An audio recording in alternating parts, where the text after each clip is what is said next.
I think that we say that nurses are leaders at all levels, and I totally agree with that. But the challenges and the kinds of things that you do as you move up in the leadership ranks is different. And I would tell you that I've had more than 10, at least, if not many more, challenges that there's nothing about how to do this in a textbook or a journal article, because you're encountering new things every single day. So how do you do that? And how do you really develop the people you work with and begin to really strengthen the ability for nursing and other colleagues to respond?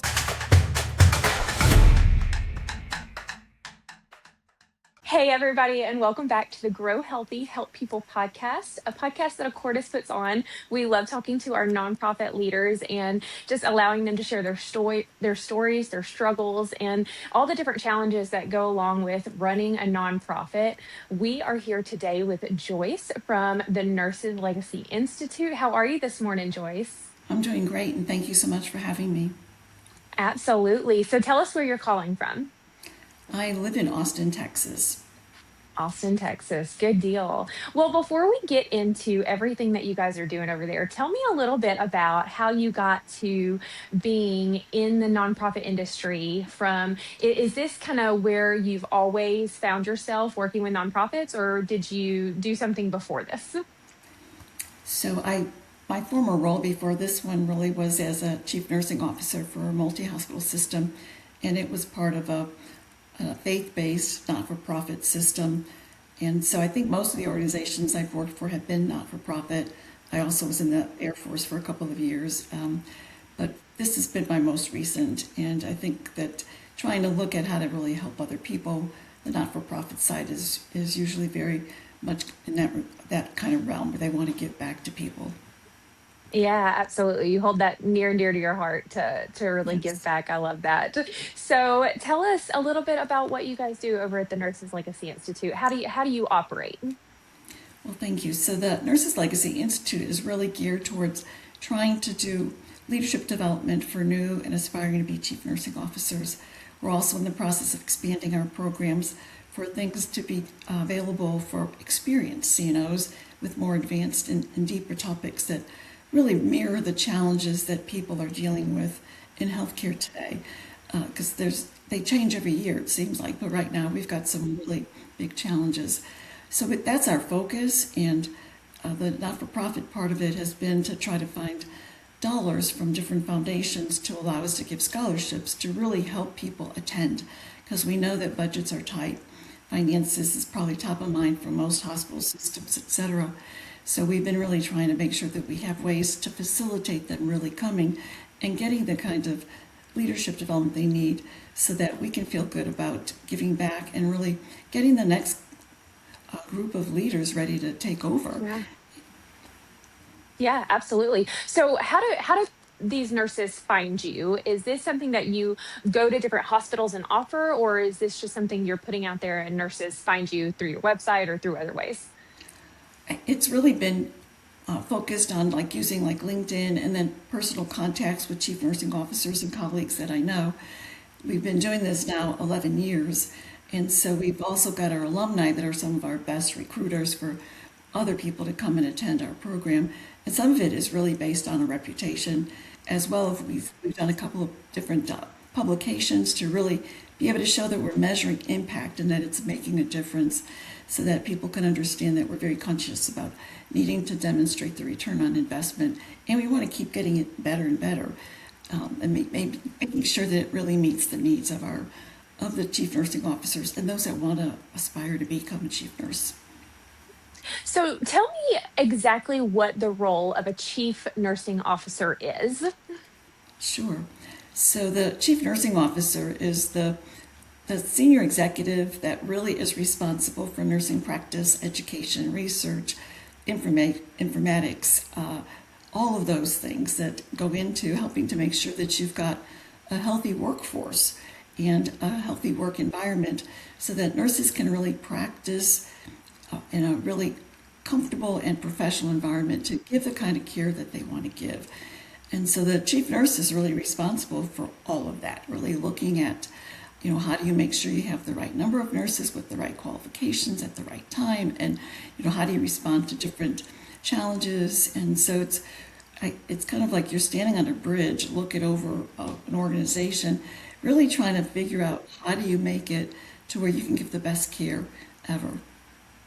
Yeah, absolutely. So when people do come to you, are they always in the spot where they're already a CNO, or they do you have some that are kind of working towards that goal and getting that foundation underneath them? It's a great question, and we actually have both. We have many that Okay. come in that are aspiring to be, and then we have a lot that are coming in that have been in their roles. We say new, like meaning about 3 years or less. But I can tell you, we've had Mm. chief nurses come with their new, aspiring to be chief nurse, and they're just like loving the content as well. Because a lot of them never got Yeah. anything when they first started. It was trial and error, and hopefully having a good network of colleagues to work with, etc. But it is for both, and it's very satisfying to have them contact us and let us know that they got their first CNO job and how excited they are, because we still offer coaching and things behind the scenes to really help them as well. Right. Oh, that's wonderful. So tell me a little bit about that. What all do you do as far as programs within the organization? What different things do you offer? Yeah, great question. So we've really been concentrating on, and our major program has been the chief nursing officer focus for the early career and the aspiring to be. Along with that, we're working with and having programs for a senior executive CNOs as well. And our first one will be in November of this year in Orlando. More details will be coming out soon. And then we also have some CNO roundtables, which is where we have a group of CNOs come together and we put a cone of silence over them so that what they say can be held confidential, so that they can talk about the challenges that they're facing. And we usually have different topic areas for discussion. So it might be, looking at staffing. That's a hot topic no matter which day you say that. And being able to look at what states are doing and what organizations are doing, if it's mandated staffing ratios or there are staffing laws, or learning from the organizations that have had nurses go out on strike, what's going on with our workforce, etc. And then we're also really looking at and have released recently education modules that says CNO how to first 90 days.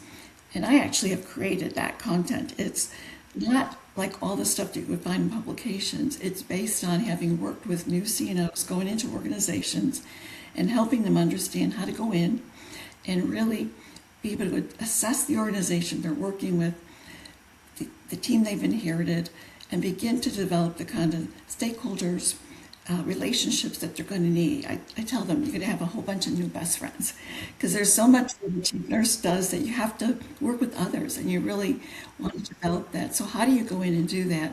How do you prepare yourself for a meeting, for example, with the chief financial officer, because you want that person to have confidence that they've made the right choice when they've hired you. So how do you do that?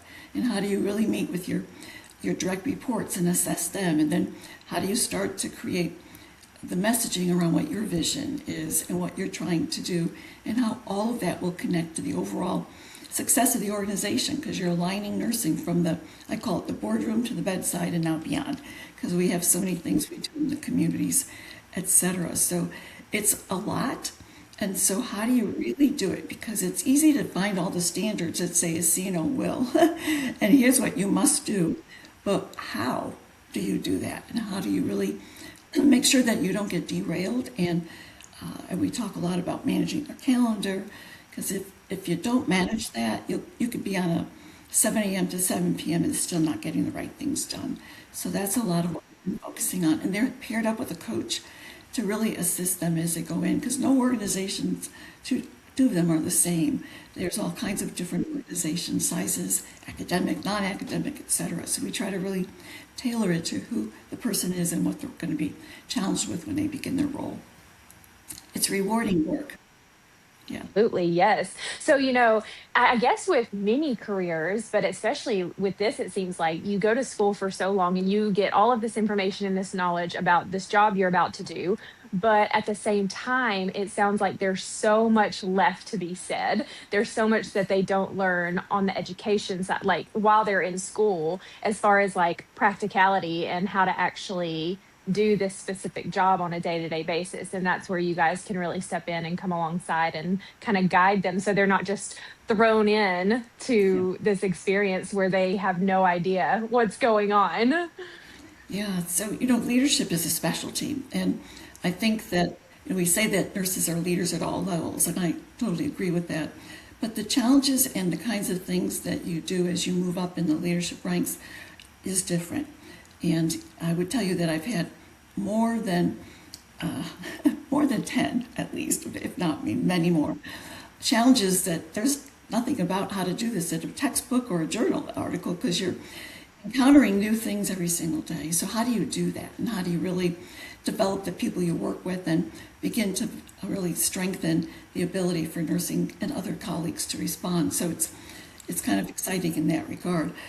We also have had a lot of nurses when they go back to school for their master's or their doctoral degrees, they'll get some additional experience and knowledge around leadership, and they can specialize in that even more so.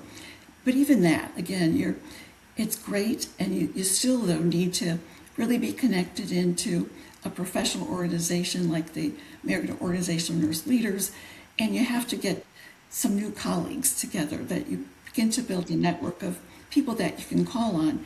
And we all need mentors. I still have mentors, and I've been doing this a long time, but depending on the situation and what I get myself into, sometimes I think, uh-oh, I better go call a friend and have a conversation about this because, it's just all different.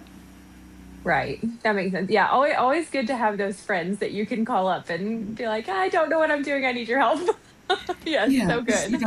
you don't want to be vulnerable and walk around at work going, oh, I don't know what I'm doing. You, Right. right. Exactly. But you want to be Yes. able to and have that kind of conversation when you're uncomfortable and you Yeah. don't know what to do.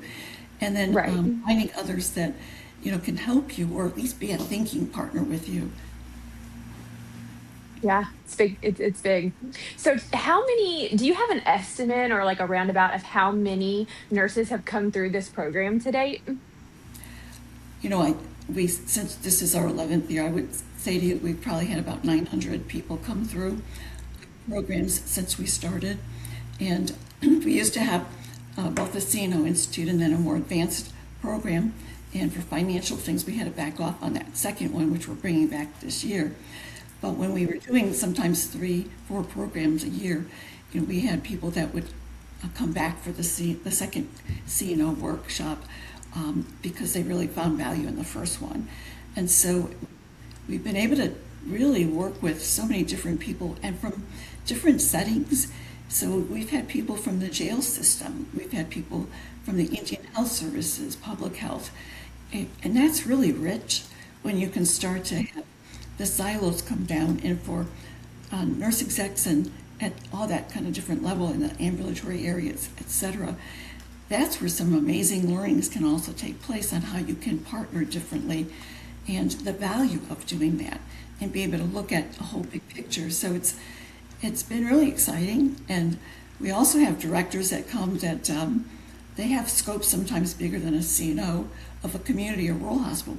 One example is that they're in charge of the operating rooms at 2 different hospital sites. Well, the surgery area is a very complex area, and one you really need to have a lot of expertise. And so we've been able to really boost people's skills and confidence with what to do when you have all these different things going on. And so it's been very diverse in terms of the states that because we pay attention to like who's coming from what part of the country, and even that's interesting because East Coast, West Coast are different, and Texas here in Central Texas, I mean it's different. So it's been fun to be able to also get that kind of sharing that goes across, and it just helps to expedite everybody's understanding of what else they might want to do. Yeah, that's incredible. So you've been doing this for a while now, and really you've been in the nonprofit space for even longer than just doing this. So now that you are running this and you've been doing it for a while, what would you say are the biggest challenges you face just running the nonprofit in general and keeping it alive and going, especially now with things really are getting difficult for all nonprofits, I believe, just receiving funding and, it's just getting harder in general. So where do you see the biggest challenges? So we're growing as an organization, and so I think part of it is, how do you continue to grow, but also make sure that you're doing the day-to-day stuff that needs to be done. And so how are we right now juggling the next CNO Institute is in September, and then in November we'll have our more advanced program for experienced CNOs, and then we have to start planning for 27. So how do you do all of that, as well as the new release of our how to first 90 days? It's kind of like, okay, there's a lot of things to be juggling, but it's exciting. I think that's the part that helps it, is that the people that are involved in this work genuinely can see that it makes a difference and that it's a fit for them. And so there's a lot of energy behind being able to, I talk about like changing the tires on a race car as it's going around. How do you do that so fast and keep things going? But we're building it as it's coming. And so it's really making sure that, for me, I need to stop and think and look at where are we today? Where do we need to go? What seems to be working? What's not working? And are there other talents out there that I need to bring in to help me and the team to continue to be able to really meet the goals and the vision that we have of really helping others? Because, I would love to expand what we're doing, but that takes resource. So we've been very fortunate working with both the Elizabeth DeLuca Foundation and Johnson & Johnson as two major foundations that are helping us to really be able to give back and do this kind of work. And so we're very thankful, but we've also got to look at other ways for us to raise revenue so we can, in fact, give back even more, because the needs are out there. It's very much so. Yes, absolutely. And if you are watching this as a nonprofit leader, what she's saying is so real right now. There's so much need in the world, and there's so many wonderful nonprofits out doing amazing things, but the resources are very hard to come by and very hard to get unless you have a plan in place. And that is where Acordis can come in. We love helping nonprofits with their campaign strategies, their fundraising strategies, and really putting together this plan to share your vision and your mission with others. We can handle any back office work that you have, from accounting to database to web design to communications. We love doing that work for you so that you can take your energy and focus it on the mission that you're doing and your calling, what you were called to do. And that's just something that we love to come alongside you and do. So if that's services that you are looking for, please reach out to us. Our website will be at the end of this podcast.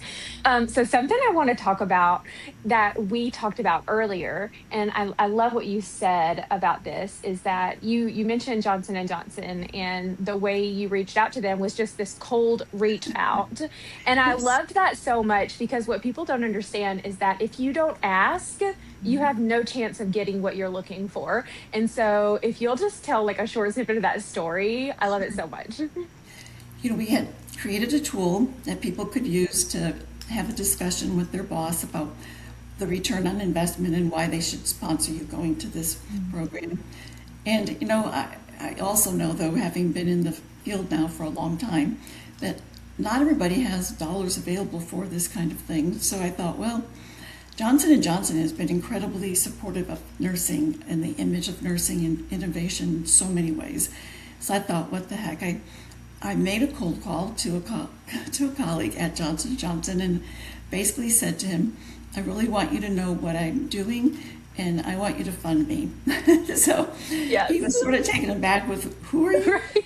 And so I shared with him, my experience, my background, what I was trying to do, what we were actually already in the process of providing, and a little bit about the fact that we found it challenging sometimes to get people there, the need for scholarship dollars. And so I had, it was a very lively conversation, and was able to share with him too that we're nimble because we don't have a lot of bureaucracy, and we're able to really be sure the content we deliver is really timely, relevant, and we can turn on a dime very quickly. So Yeah. initially it was, okay, we'll try this. And they gave us a nice amount of money, but was, not real big, but nevertheless, it was a commitment. And then the part that was exciting is that around that time, COVID hit. We had a flip going into virtual offering rather than in person. And it went so well. And they were able to attend parts of it, but the parts that they attended, they were so excited to see Yeah. what we were doing, how we were doing, etc. So they gave me some challenges about, okay, we'll give you more money if you can guarantee this. Okay. And we've been able to do that. So it's been pretty funny. But as I had shared with you, the worst thing someone could say to me is no. And I've heard that That's before. right. Yeah. Absolutely. Well, guys, if you are interested in learning more, I would love for you to visit their website and just really educate yourself. And if you have CNOs or nurses who are working towards that goal in their life, share this with them. Let them know that there are resources out there. We will have the link to their website at the end of this podcast. And I would just love for you to go learn up, check it out, and just see more about all the amazing things we're doing. Joyce, thank you so much for being on the podcast today. It has been wonderful talking to you. Well, guys, we will see you guys next time on the Grow Healthy Help People podcast.